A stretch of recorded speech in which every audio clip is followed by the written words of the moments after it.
Abra sua Bíblia, por gentileza, no livro de Eclesiastes, no capítulo 11 e no verso 5. Eclesiastes, capítulo 11, verso 5. O texto sagrado diz: assim como você não conhece o caminho do vento, nem sabe como se formam os ossos no ventre da mulher grávida, assim também não entende as obras de Deus, que faz todas as coisas. Vou repetir uma vez só. Assim como você não conhece o caminho do vento, nem sabe como se formam os ossos no ventre da mulher grávida, assim também não entende as obras de Deus, que faz todas as coisas. Meu Deus, pedimos a direção do Teu Espírito Santo, o Espírito da verdade. Pedimos que o Senhor nos permita, além de informação meramente humana, racional, mais do que simplesmente arrazoarmos no nível mental, nós oramos que a Tua palavra fale e cale nos nossos corações. Nós oramos que ela produza luz e entendimento, que ela venha com aquela aplicação individual que só os céus podem promover, que ela produza não apenas, ó Deus, aquela fé e resposta de correspondência necessária, mas que aquilo que o Senhor começar aqui continue mesmo depois dessa reunião. E nós te damos glória, honra e louvor pela certeza do que o Senhor não apenas vai falar, mas também fazer nas nossas vidas. Em nome de Jesus. Amém. O texto começa apresentando dois paralelos, duas ilustrações, antes de nos dar uma espécie de classificação do agir de Deus. Ele primeiro diz: assim como não sabes, uma versão diz, aqui eu estou lendo, diz: assim como você não conhece o caminho do vento. Depois diz: nem sabe como se formam os ossos no ventre da mulher grávida. Depois dessas duas ilustrações, ele diz: assim também não sabes, do mesmo jeito que você não sabe uma nem outra, assim também não sabes as obras de Deus, que faz todas as coisas.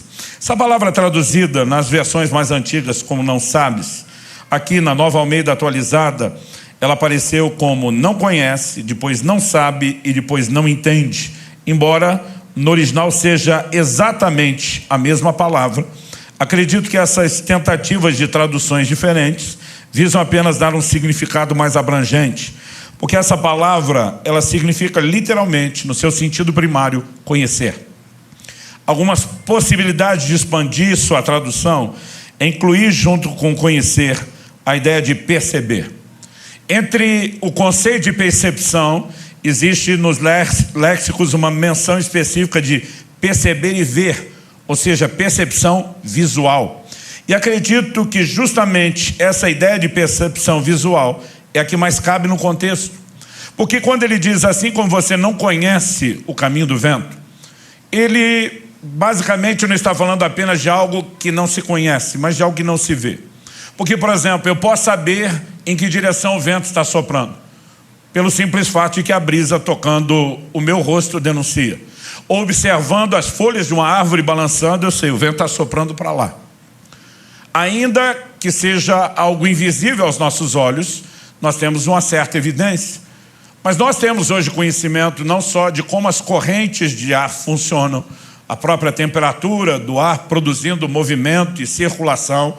Nós podemos até num determinado momento dizer está soprando para cá, mas nós não sabemos, como os antigos diziam, onde é que o vento faz a curva, onde é que a coisa muda. Eu, quando garoto, sou parte de uma geração anterior à do videogame. Parte da nossa diversão era soltar pipa. E uma hora a pipa está erguida para um lado porque o vento está soprando para lá. Daqui a pouco mudou completamente. E o caminho do vento é algo que, num momento específico, com determinados meios de checar, você pode dizer agora é assim, mas você não consegue acompanhar o processo com a vista dos olhos.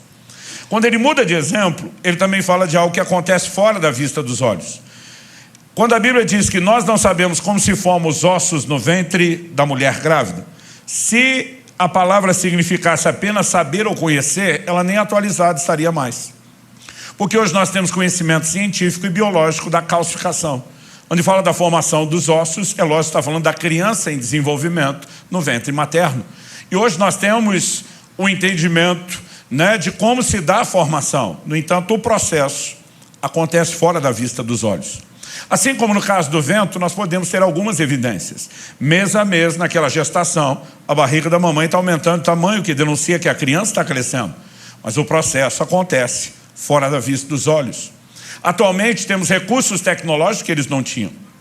Eu estou falando de mais de 2 décadas atrás, nas gravidez dos 2 filhos que Kelly e eu tivemos, a gente já pôde pelo ultrassom ir além da capacidade visual e descobrir que estava tudo bem com as crianças antes do nascimento. Eles naquela época não tinham nada que permitisse furar esse bloqueio da incapacidade de visualizar o processo. Mas mesmo nós hoje, nós temos pequenos vislumbres. A maior parte do tempo, o processo ainda acontece fora da vista dos olhos. E é depois de definir como um padrão e uma alegoria esses 2 exemplos de coisas que não são visíveis aos olhos, que a Bíblia diz, assim também não sabes, não conheces ou não entendes o agir de Deus, que faz todas as coisas. Ou seja, a Bíblia garante que Deus está agindo em tudo, mas não é porque Ele está agindo em tudo que significa que eu e você consigamos reconhecer o processo. Nós podemos até ter a evidência de alguns resultados, mas não acompanhar o processo.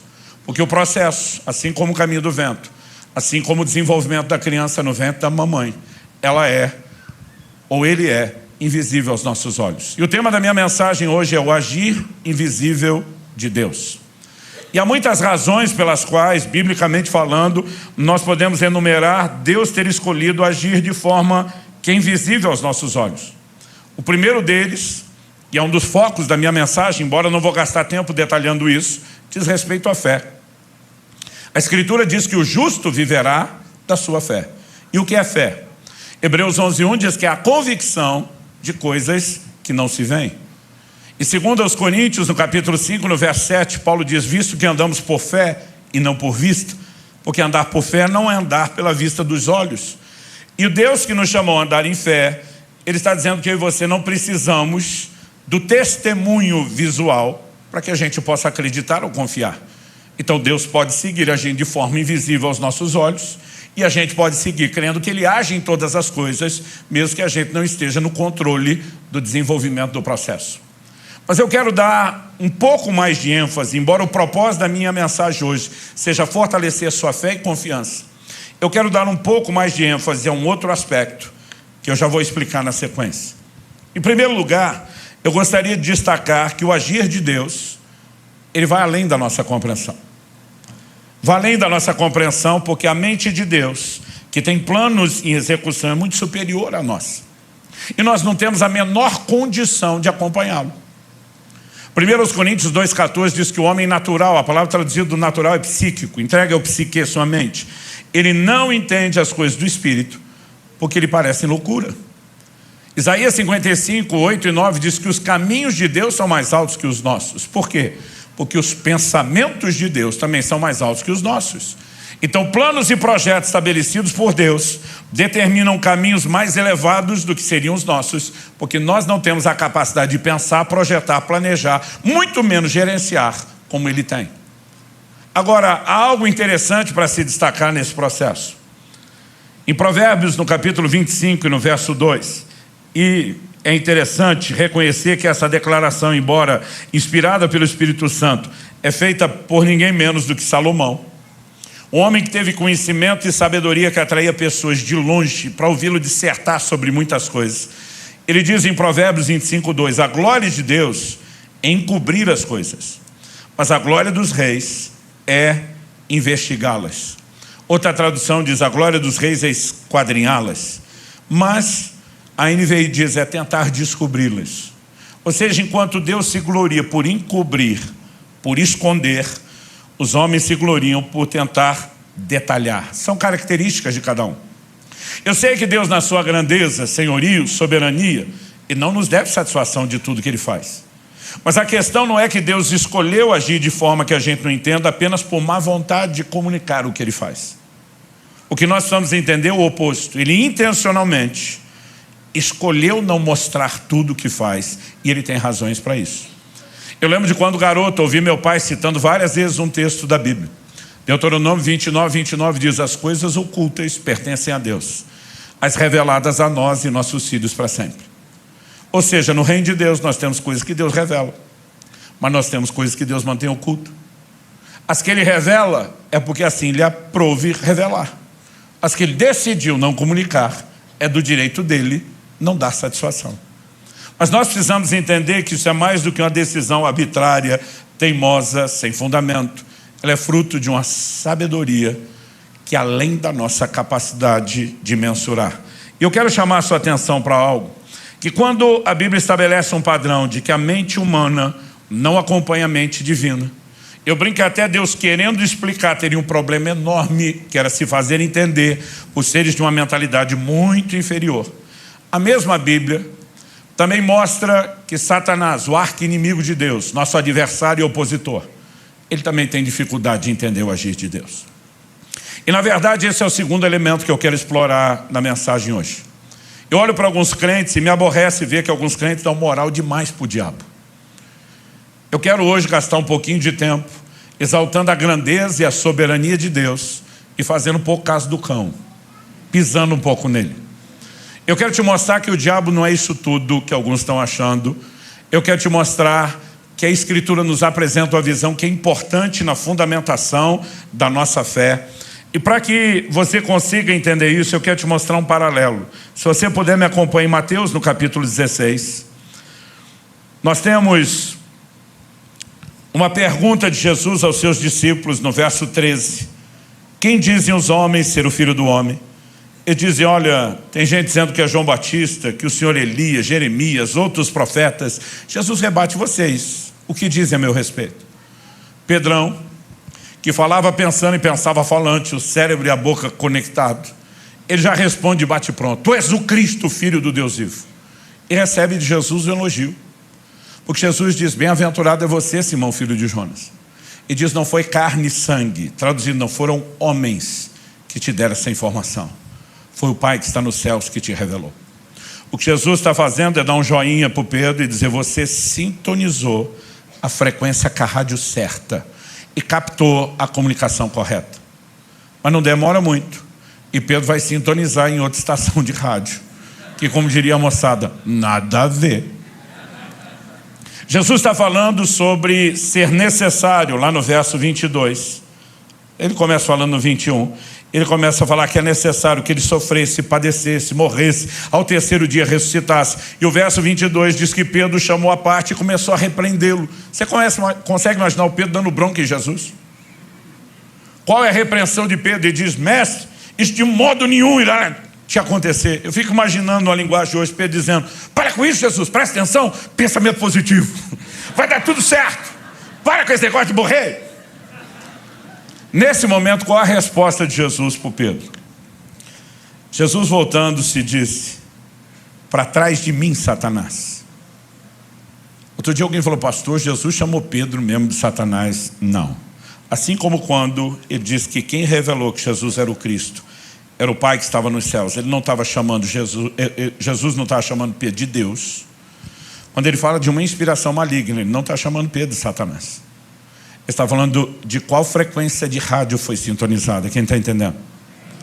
Então agora Jesus não está mais falando com Pedro. Ele está falando com a fonte de influência maligna por trás de Pedro. E ele diz, para trás de mim, Satanás, porque não cogitas. Outra tradução, como NVI diz, não pensa. A Nova Almeida atualizada, não leva em consideração as coisas que são de Deus, e sim as que são dos homens. Aqui a Bíblia está estabelecendo um padrão sobre a mente e a forma de pensar do diabo. Ela não está no nível e no patamar de Deus. Está no nível e no patamar humano. Não pensa nas coisas que são de Deus, e sim nas que são dos homens. Pastor, o diabo, como anjo caído que é, ainda que caído, continua sendo anjo. Ele não tem uma mente superior à nossa, sim, e muito. A Bíblia diz que sua sabedoria se corrompeu, não que ele a perdeu. E é por isso que a Bíblia vai falar dos seus ardis, das suas maquinações, porque a sabedoria foi agora distorcida para o mal. Ou seja, o processador dele, falando em linguagem de computador, pode ser melhor que o nosso. Mas o sistema operacional é o mesmo. A forma de pensar e processar da mente de Satanás está no nível humano, não no patamar divino. Isso significa o quê? Que se os homens não entendem o agir de Deus, Satanás e o reino das trevas também não. Pastor, isso por acaso é algum tipo de notícia boa? Sim. Por que é uma boa notícia? Porque ao não entender a forma de Deus agir, mesmo em suas tentativas de resistência, Satanás não é páreo para a multiforme sabedoria de Deus. Olha o que diz Efésios capítulo 3, dos versos 8 até o 10. Efésios 3, de 8 a 10 diz assim: a mim, Paulo está falando, o menor de todos os santos, foi dada essa graça de pregar aos gentios o evangelho das insondáveis riquezas de Cristo. Ele está falando de coisas que não se sondam, não com a mente humana. E manifestar a todos qual é a dispensação do mistério. Veio de mistério, leia-se segredo. Que durante tempos passados esteve oculto em Deus. Lugar de oculto, você pode ler escondido. Esteve oculto em Deus que criou todas as coisas. E isso para que agora, não mais como era no passado, pela igreja, a multiforme sabedoria de Deus se torne conhecida dos principados e das potestades nas regiões celestiais, segundo o eterno propósito, verso 11, que Deus estabeleceu em Cristo Jesus, nosso Senhor. Então vamos entender algo. Paulo está dizendo que durante muito tempo no passado, Deus manteve algumas coisas em oculto, em segredo. E ele fez isso, por quê? Para que agora, pela igreja, ele manifestasse, revelasse sua multiforme sabedoria. Sabedoria de Deus é tão grande, é tão expansiva, é tão fora da nossa capacidade de mensurar, que a única tentativa, a Bíblia dá um adjetivo que o homem entenda, é multiforme, ela tem muitas formas. Ou seja, ela além de gigantesca, imensurável, imprevisível. Mas Deus fez questão de usar a igreja e o momento do aparecimento da igreja no cenário para jogar na cara dos principados e potestades sua multiforme sabedoria. A geração de meus pais tinha um ditado que repetiam com frequência e já caiu em desuso. Para indicar esperteza, eles diziam assim: enquanto você está indo, eu já estou voltando. Na verdade, isso é um encurtamento de uma outra versão que diz: enquanto você está indo com milho, eu já estou voltando com o fubá pronto. Eu diria que enquanto o diabo está indo, Deus já foi e voltou eternas vezes. E ele está mandando uma mensagem de que na obra redentora, no propósito em Cristo, ao levantar a igreja, ele jogou na cara dos principados e potestades sua multiforme sabedoria. Quando você olha para a Escritura ao longo do Antigo Testamento, não é clara a ideia de que Deus enviará seu Filho, que se fará homem e que precisará morrer por nós. Todo o conceito do reino de Deus neles era baseado no Messias que viria como um general de guerra e um conquistador no nível natural. Aliás, qual era o entendimento que eles tinham de reino de Deus? Ao longo das Escrituras, isso vai sendo expandido, e o ápice é a revelação que nós temos no livro de Daniel.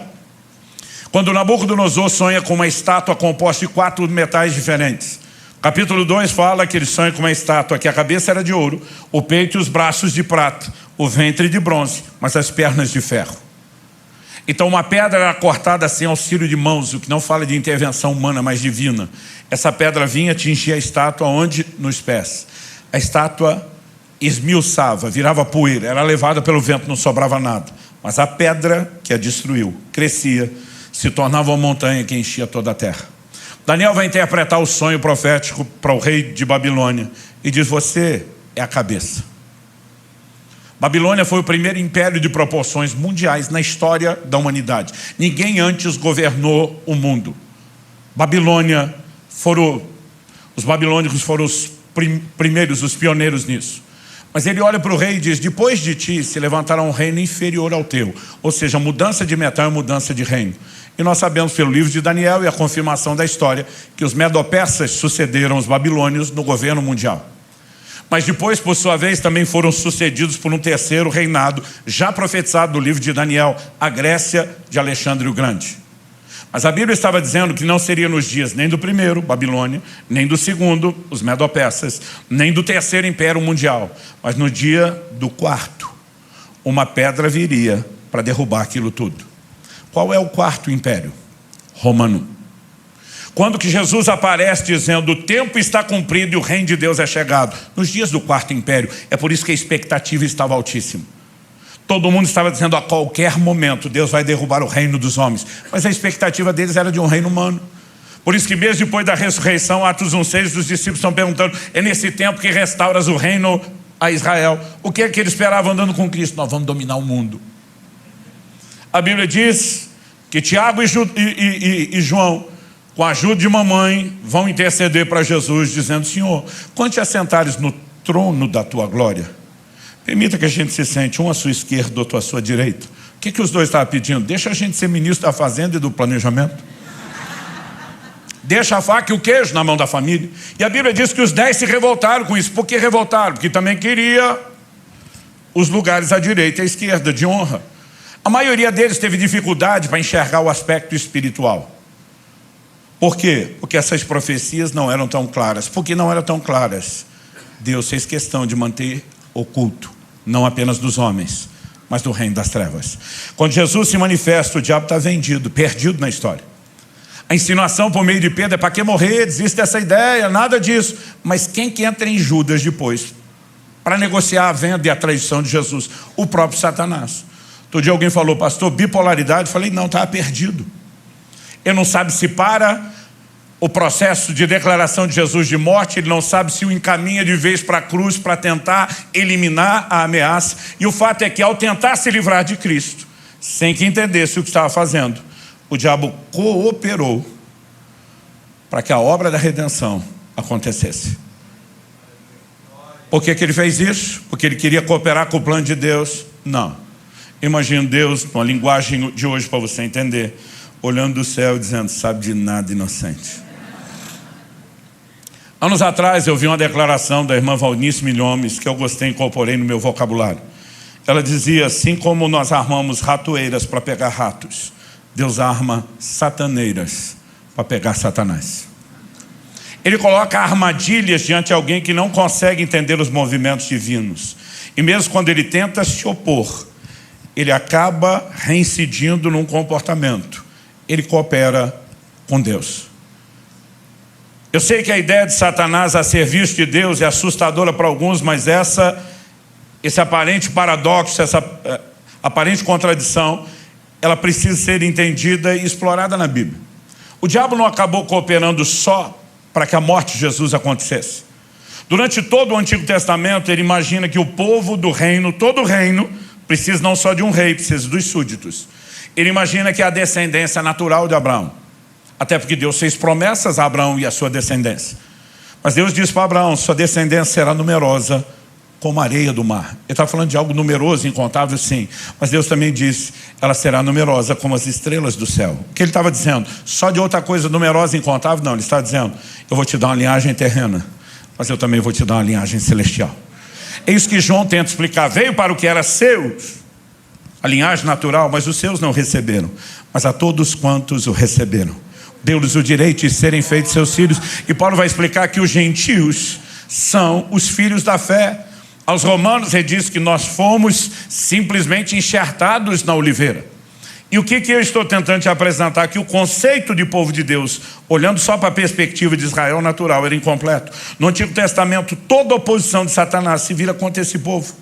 O livro de Esther conta a história de como num dia tentaram exterminar uma raça inteira.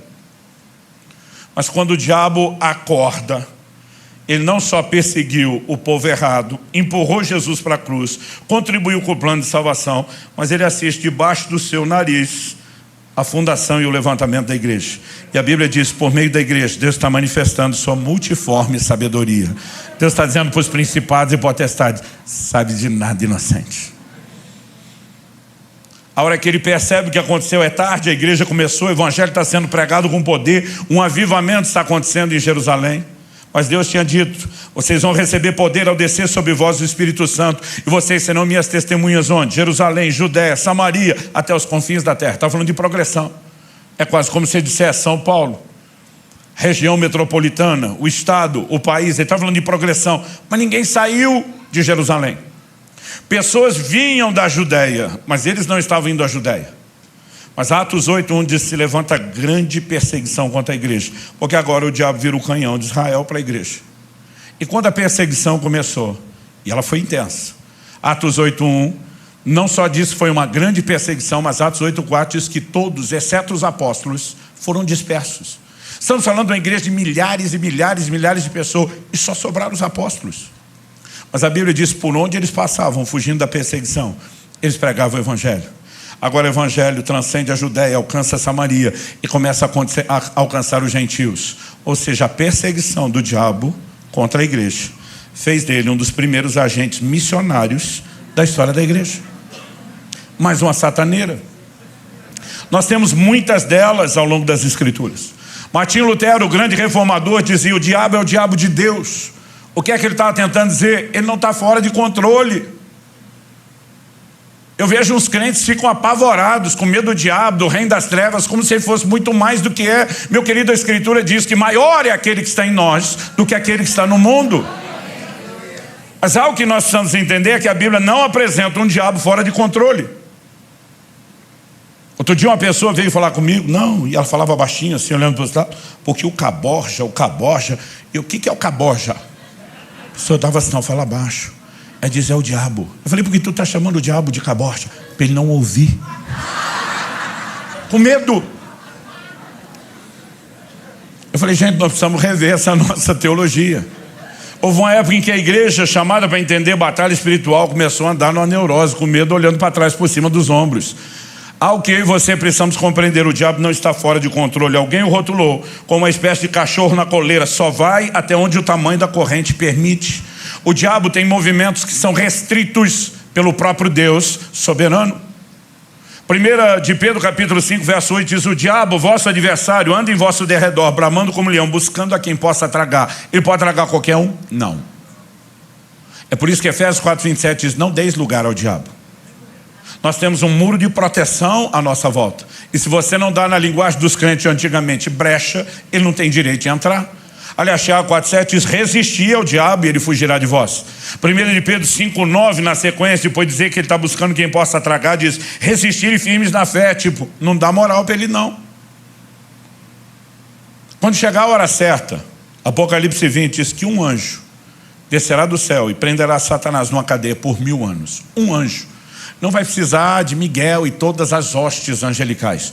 Um anjo só vai tirar Satanás de circulação. Mas a Bíblia diz por 1000 anos. E diz: quando os 1000 anos se completarem, importa que ele seja solto por um pequeno período de tempo, porque vai fazer um último servicinho para Deus, antes de ser lançado no lago de fogo e enxofre. E quando eu li isso, quando criança, do lago de fogo e de enxofre, eu dizia: bem feito. Ao que eu e você precisamos compreender é que ao longo das escrituras nós não enxergamos um Satanás fora de controle. Por mais que ele tente se opor em rebeldia a Deus. Tente você imaginar o desafio de jogar xadrez, não só com o criador do xadrez, com a mente mais exímia possível para jogar o jogo, e que além de tudo isso, ele sabe antecipadamente todos os movimentos que o seu oponente vai fazer. Como é que alguém ganha esse jogo dessa pessoa? A Bíblia apresenta um Deus que não é só onisciente, mas é presciente, sabe tudo de antemão. Esse Deus é onipotente, é o Todo-Poderoso, onipresente. Com tudo isso, você acha mesmo que ele está fora do controle? Agora, o que nós precisamos entender e compreender é que às vezes esse Deus, por razões que não entendemos, porque tem um agir que é invisível aos nossos olhos, ele permite ações satânicas. Ou seja, biblicamente falando, existem permissões divinas para ações satânicas. Os historiadores dizem que Martinho Lutero, o reformador, hoje é o dia de falar dele, ele queria tirar o livro de Tiago da Bíblia, porque ele foi o cara que trouxe a revelação de volta para a igreja, da salvação pela fé e não por obras. E quando ele lia Tiago dizendo: me mostra a fé que eu te mostro minhas obras, ele não conseguia conciliar as declarações. Ele não viu o quadro completo. Ele achava que aquilo era contraditório e dizia: não merece estar na Bíblia. Se dependesse dele, o livro de Tiago tinha saído da Bíblia. Eu nunca me preocupei em tirar o livro de Tiago da Bíblia, mas se eu pudesse tirar um, teria sido o livro de Jó. Porque quando eu li o livro de Jó, me dava um desespero. Eu dizia: Deus, por que esse livro está aqui? Não é bom para você. Não é bom para a sua imagem. O livro começa com Deus falando de Jó, jogando na cara do cão, dizendo para o diabo: viste meu servo Jó, não há ninguém justo e irrepreensível como ele. Deus está dizendo: é o cara, é o crente modelo. Aí o diabo diz assim também: o Senhor abençoou o cara, as obras das suas mãos, o cercaste com a sebe. A palavra sebe significa muro. O que o diabo está dizendo? O cara, além de abençoado e feliz com a benção, está rodeadinho por um muro de proteção. Ou seja, eu não posso tocá-lo. O diabo disse para Deus, me deixa tocar nele para ver se a festinha de fidelidade continua. Eu disse para Deus, o senhor vai jogar o jogo do diabo? Vai entrar nisso? Quando eu era criança, eu falava para alguns amigos, duvido que você faz, só para entrar na cabeça dele e ver ele fazer. Eu falei, só porque o diabo diz, duvido que o senhor faz, só vai fazer. E Deus disse, tá bom, eu estou tirando a proteção e estou deixando você tocar. Toca no que ele tem, mas não toca nele. E a Bíblia diz que Jó não pecou, mesmo com a perda de tudo que ele tinha. Num segundo momento, eu jogo na cara do diabo. E diz, está ali de pé, dando glória. As coisas que ele perdeu, está num patamar. Deixa eu tocar no corpo dele. O Senhor diz, toca no corpo, mas não tira a vida. Todas as permissões têm restrição. E o diabo toca no corpo. E ainda assim Jó não blasfema contra Deus. Eu dizia para Deus, tudo isso só para provar o ponto que o Senhor já sabia. E o Jó pagando a conta, porque o Senhor e o diabo estão nesse joguinho. Eu dizia, o Senhor não está sendo um bom Deus. Entregasse o crente meia boca na mão do Satanás, não o seu exemplar da vitrine. Alguém aqui já tentou ensinar Deus a ser Deus? Eu várias vezes quis dar sermão nele. O Senhor não está sendo um bom Deus, o Senhor não está fazendo direito. Não é para isso que o Senhor ganha, só faltava falar isso. E o livro de Jó me dava dor de barriga. E eu fiz malabarismos exegéticos para tentar explicar que o que aconteceu é culpa de Jó, não de Deus, porque alguém tinha que proteger a imagem de Deus. Então em Jó 3,25, Jó afirma, aquilo que eu temia me sobreveio, o que eu receava me aconteceu. Eu dizia, está aqui. Jó abriu a porta para o diabo pelo medo. E eu digo para as pessoas, isso é verdade. O medo é uma fé ao contrário. É a convicção de que algo ruim vai lhe acontecer. Eu dizia, o negócio tem nada a ver com Deus, é com o diabo. Foi ele que deu moral, deu espaço, deu lugar para Satanás. Onde uma pessoa que eu respeito muito, e ela também, de forma recíproca, sempre demonstrou muito respeito, ela me procura. E ela vem com um jogo de palavras assim, muito suave, alimentando meu ego para eu não perceber de cara o confronto. Eu disse, Subirá, me ajuda a entender uma coisa, porque você é uma pessoa assim, estudiosa das escrituras, sábio. Eu vi uma mensagem sua sobre Jó, mas eu não consegui acompanhar seu nível de raciocínio. Se você tiver paciência e puder me ajudar. E eu, pois não. Ela diz, eu vi você falando, baseado em Jó 3,25, que Jó deu lugar para o diabo. Eu falei, exatamente. Ela falou, só me ajuda a entender algo, porque assim, o seu raciocínio é muito rápido, eu não acompanhei. Ela diz no início do livro, Deus chama o cara de irrepreensível. E se Deus diz que o cara não tem do que ser repreendido, como é que você conseguiu botar defeito nele? Eu falei, então, Deus chamou mesmo de irrepreensível? Aí diz, segundo, você ensina as pessoas a não dar brecha. Mas o Jó vai lá e deu a brecha através do medo. Pela brecha o diabo já podia entrar porque ele autorizou. Mas em vez do diabo entrar pela brecha, ele fica esperando Deus dar autorização para usar a entrada da brecha que o Jó já deu. Ele diz, por que essa burocracia está misturando as responsabilidades de todo mundo? Eu falei, resumindo, você acabou com a minha doutrina. Eu falei, Luciano, o diabo só tocou porque Deus permitiu. E a verdade é que o diabo só toca em alguém com permissão, ou da própria pessoa, ou uma permissão soberana de Deus. E no livro de Jó, não é Jó dando a permissão. Só que para nós é desconfortável imaginar Deus entregando alguém de bandeja, em algum nível de exposição mesmo que não seja completo, ao diabo. Mas mesmo se a gente tirasse o livro de Jó da Bíblia, não resolveria o problema. Por quê? Lucas capítulo 22, se você for rápido de endereço, abra comigo lá. Lucas 22, versos 31 e 32, tem a conversa de Jesus com o apóstolo Pedro, que é no mínimo, como diria o carioca, sinistra. Eu imagino os dois andando, caminhando juntos. E Jesus dizendo que está no 31, Simão, Simão, por 7 vezes, Deus chama alguém pelo nome 2 vezes seguida, repetido. Todas as 7 vezes na Bíblia, o que vem é alguma crise que vai ser tratada. Eu acho que se Pedro tivesse essa revelação, só de ouvir isso já dava um frio na espinha. Acho que ele já pensaria, deu ruim. Jesus disse, Simão, Simão, eis que Satanás pediu para peneirar vocês como trigo. Gente, não é uma conversa comum. Então, Pedro, deixa eu te dar a letra. Satanás, o cão, o caborja, quer peneirar vocês. Quer passar a peneira, é ver o que fica e o que passa. O cão quer peneirar vocês e ver o que é que sobra. Imagina a cara de perplexo, surpreso de Pedro, olhando para Jesus, dizendo: o Senhor não permitiria isso, não é verdade? Imagino Jesus numa pausa dramática, mantendo silêncio, sem responder nada. E o Pedro insistindo: Jesus, o Senhor não permitiria uma coisa dessa? Permitiria. Imagino Jesus dando até uma subiadinha de responder. Mas o que é que Jesus disse para Pedro? Pedro, eu orei por você. Imagino já Pedro querendo dar um suspiro: graças a Deus não vai acontecer. E Jesus termina: para que a sua fé não desfaleça. Resumindo, permissão concedida, a peneira vai comer solta. Mas isso não significa que eu estou te abandonando, isso não significa que eu estou virando as costas para você. Eu sou seu intercessor. E quando você se converter, fortalece os seus irmãos.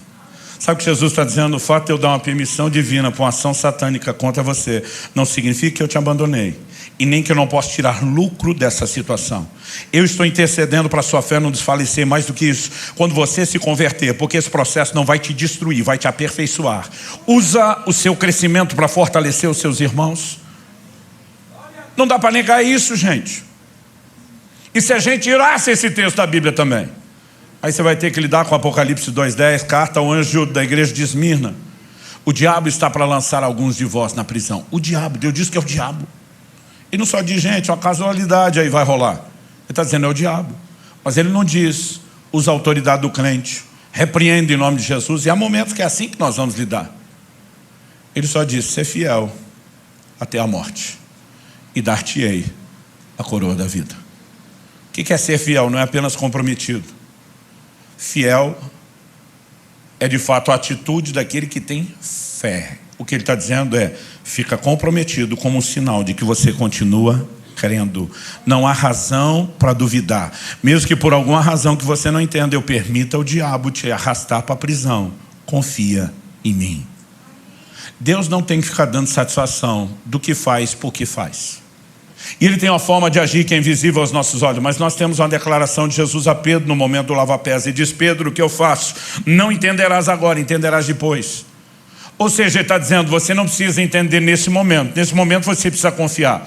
Mas a boa notícia é que em algum outro momento nós poderemos entender. Talvez ainda nessa vida, talvez no porvir. Eu gosto de uma frase, por isso que eu brinquei que hoje é o dia de citar Lutero, também atribuído a Lutero. Ele diz: não sei por quais caminhos Deus me conduz, mas conheço bem o meu guia. Eu e você não precisamos conhecer os caminhos nem os processos. Nós sabemos os resultados aonde Ele vai nos levar. Adversidades que Deus permite não significa que Ele deixou de estar comprometido, nos amando, preocupando com cada um de nós, cuidando de cada um de nós. Olha os amigos de Daniel, foram lançados na fornalha de fogo por fidelidade a Deus. Não me parece um bom prêmio ou recompensa? E um dia eu vi um pregador: o fogo não queimou nada. Eu pensei: não é bem assim. A Bíblia diz que o fogo não queimou um fio de cabelo, eles não tinham cheiro de fumaça, não mudou as roupas, mas o fogo queimou uma coisa.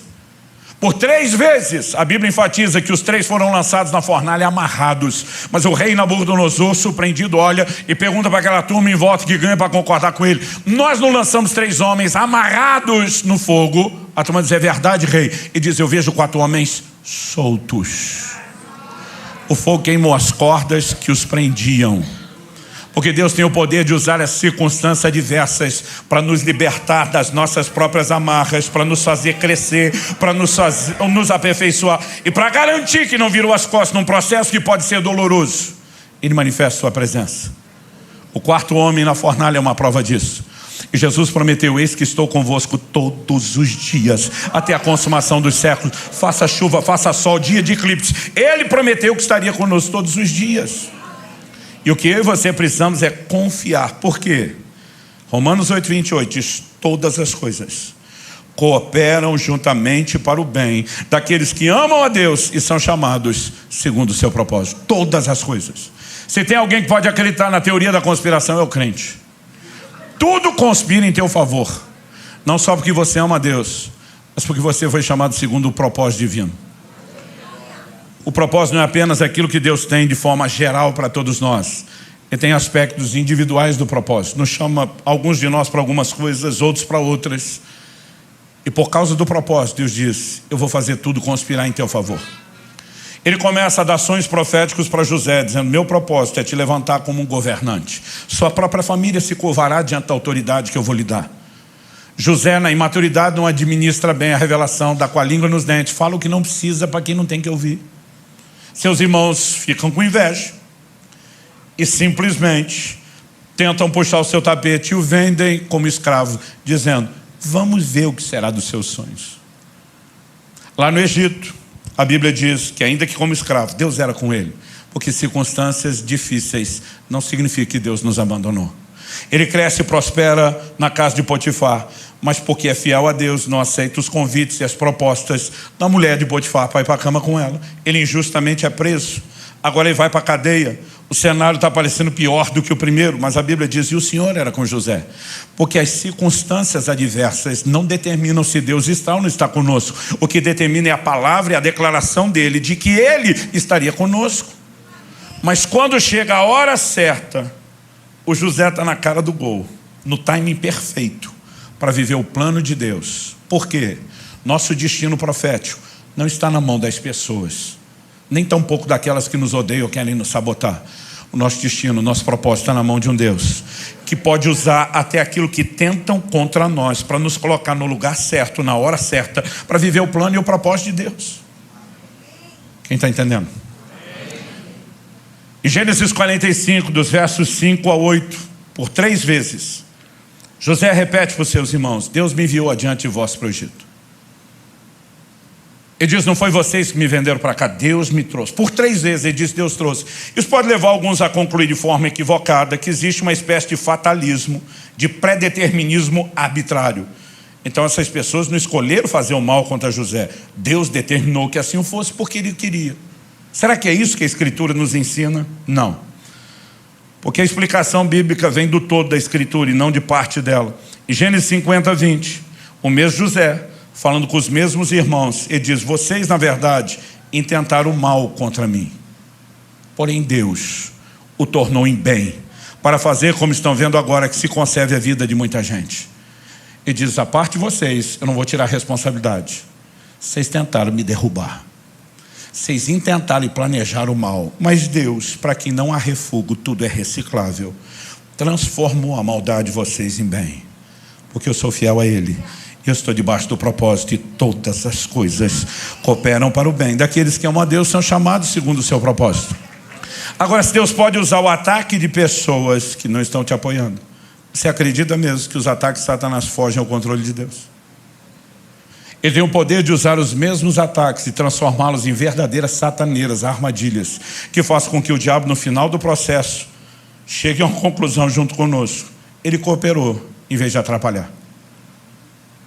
Obviamente não estou falando daquilo que a Bíblia adverte: não dá lugar ao diabo. Alguns o diabo está agindo porque eles deram espaço e não era nada do que Deus queria.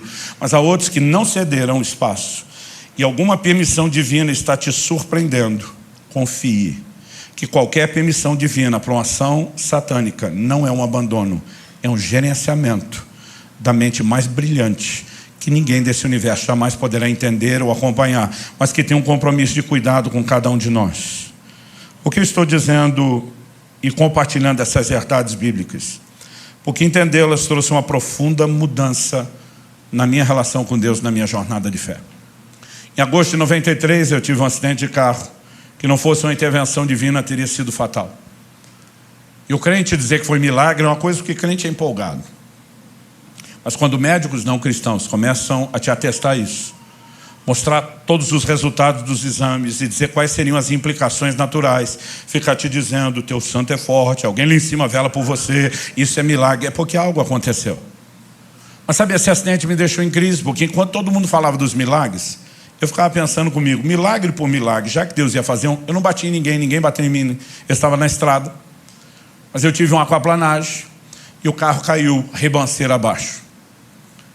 Eu tinha acabado de trocar de carro e pensei, estava de mudança de São Paulo para Curitiba, falei: quando chegar lá faço o seguro. Até hoje não fiz, porque deu perda total naquele carro.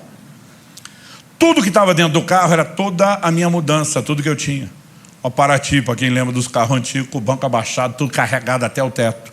O que não se perdeu no acidente foi roubado enquanto era socorrido. Eu descubro que eu estou no hospital só com a roupa do corpo rasgada, ensanguentada, e que eu não tenho mais nada. Paralelo a isso, várias outras áreas da minha vida resolveram desmoronar tudo de uma vez, como se eu tivesse ganhado o dom do para-raio. Tudo caía em cima de mim. E eu ficava dizendo para Deus, milagre por milagre, já que o Senhor ia fazer, eu não podia ter arrumado o carro na estrada. Em vez de deixar eu me arrebentar lá na ribanceira para depois dizer, salvei você, viu? Você não dava para fazer um milagre inteiro? Enquanto todo mundo estava empolgado, eu estava triste. Até porque eu dizia para Deus, cadê o seu cuidado? Cadê o seu amor? Cadê a sua proteção? Enquanto todo mundo estava olhando minha vida, tendo sido guardada, eu ficava olhando para as perdas materiais. Mas a dor não era o que é material.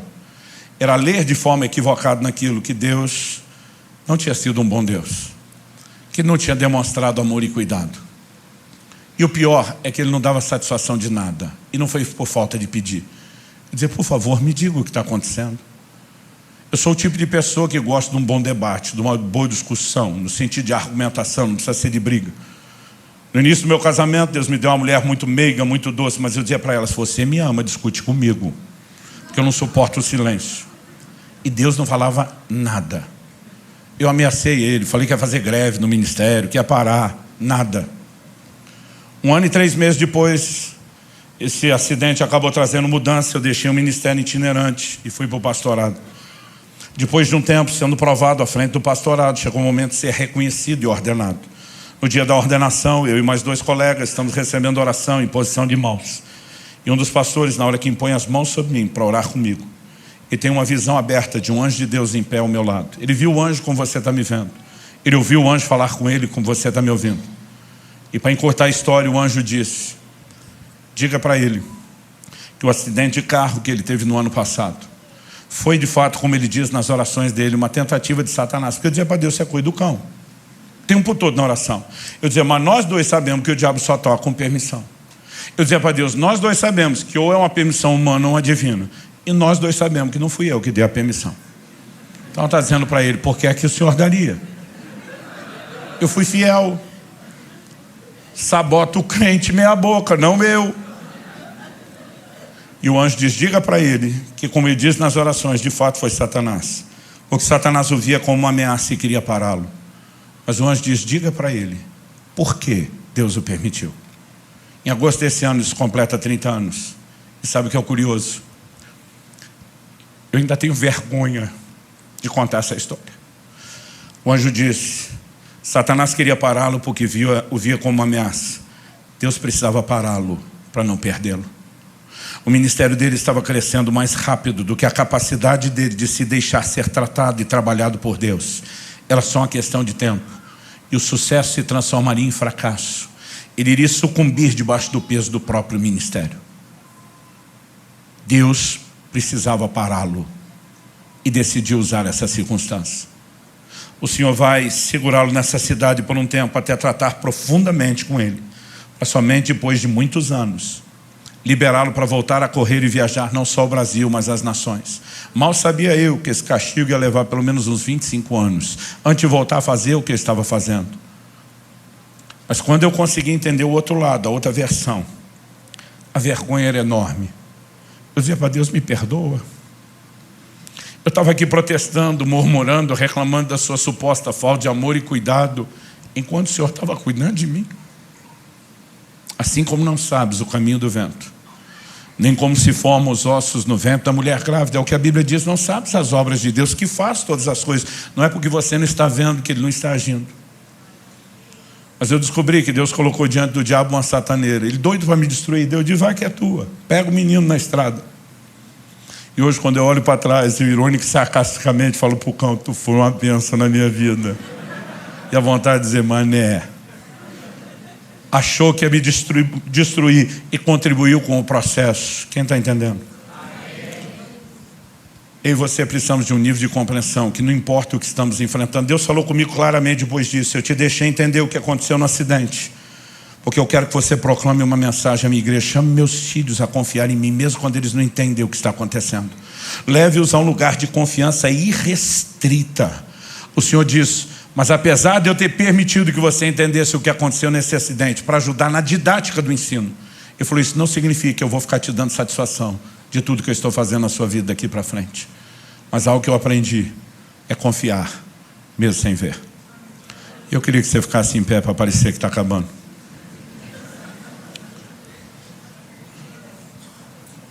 Quando eu era garoto, eu me lembro de um poema que já foi muito popular no meio cristão.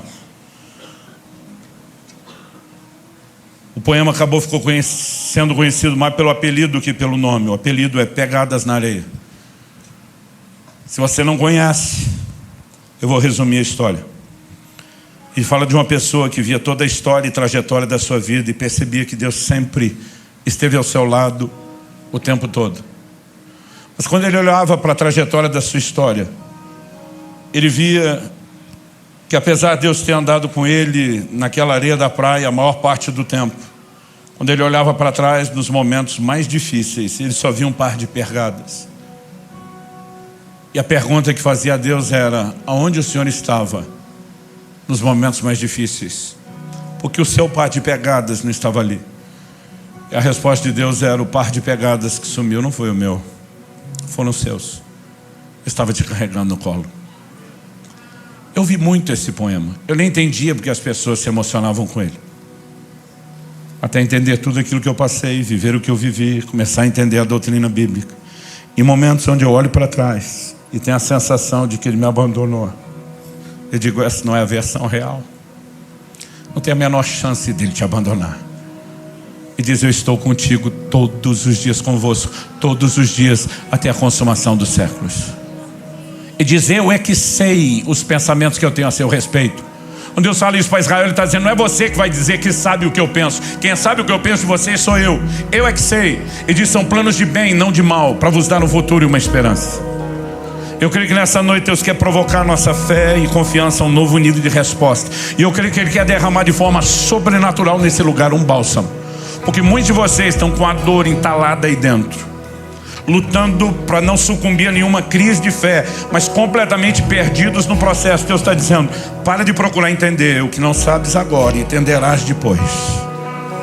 Chegará um dia onde eu não sei se Deus vai dar explicação, se nós vamos entender automaticamente. Chegará um dia onde com certeza haverá entendimento. Mas até que esse dia chegue, a fé se apoia no caráter de Deus, e um Deus está acima de qualquer suspeita. Eu queria que você falasse com Deus por uns instantes e cresce que é uma provisão sobrenatural hoje, de um bálsamo para tocar essa dor aí dentro de você, que você sabe o que é. Espírito Santo, se o Senhor não agir, terá sido só uma palestra, no máximo motivacional. Mas nós queremos no teu toque e clamamos pelo teu sopro de vida neste lugar, sobre cada um dos nossos irmãos e irmãs. Cumpre o teu propósito. O propósito pelo qual o Senhor tem liberado a tua palavra, e que a graça que acompanhe a ação do teu Espírito execute tudo aquilo que o Senhor intencionou. Nós oramos em nome de Jesus. Se você crê e concorda, diga amém. Se você recebe essa palavra, diga: eu recebo em nome de Jesus.